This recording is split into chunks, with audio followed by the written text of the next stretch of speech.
అలా మీ మీ హయాంలో 4 ప్రాజెక్టులు పోయినాయి కదా, అంత మాత్రమే ప్రాజెక్టులు మొత్తం ఆపేస్తారా? Harish Rao and BRS party ఈ రెండింటి మధ్య సంబంధాన్ని మీరు ఎలా చూస్తారు? అంటే పార్టీలో మీరు ఉన్నారు, అది కాదు.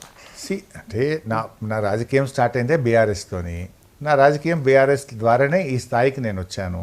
అందుకే చాలా సందర్భాల్లో కూడా చాలా ప్రశ్నలు వచ్చినప్పుడు కూడా నేను పదే పదే చెప్పేది ఒకటే, నాకు వ్యక్తిత్వం ముఖ్యం, క్యారెక్టర్ ముఖ్యం. పార్టీలోనే ఉంటూ పార్టీ ద్వారానే పార్టీకి లోబడి పార్టీ ఆదేశాలను పాటిస్తూ పనిచేస్తానని నేను ఇప్పటివరకు ఎప్పుడైనా 25 ఏళ్ళుగా అదే చెప్పాను, ఇప్పుడు అదే చెప్పాను. చివరిగా ఒక్క క్వశ్చన్ కేసీఆర్ గారికి. సరే, మీరు తండ్రితో సమానం, మేనమామైనా తండ్రితో సమానం, మీరే అన్నీగా ఉన్నారు కేసీఆర్ గారికి. ఈరోజు కేసీఆర్ గారికి మీకు మధ్యలో ఎలా ఉంది? ఎప్పుడు ఉన్నట్టే ఇప్పుడు ఉన్నాను, ఎలాంటి తేడా ఉండదు. ఇవన్నీ లేనిపోని ఈ సోషల్ మీడియా సృష్టించేటువంటి దాన్ని ఎవరు పట్టించుకోవాల్సిన అవసరం లేదు. Right, thank you Harish Rao గారు. 25 ఏళ్ల బీఆర్ఎస్ ప్రస్థానం తనకి ఎన్నో నేర్పింది, ఎన్నో సవాళ్ళని అదేవిధంగా ఆటుపోట్లని ఎదుర్కొంటూ ఈరోజు ఈ పరిస్థితికి వచ్చాము. ఖచ్చితంగా బీఆర్ఎస్దే భవిష్యత్తు, తాను కూడా బీఆర్ఎస్తో పాటే తాను ప్రయాణం చేస్తాను అనేది హరీష్ రావు గారు అంటున్నారు. ఇది హరీష్ రావు గారితో మహా స్పెషల్ ఇంటర్వ్యూ.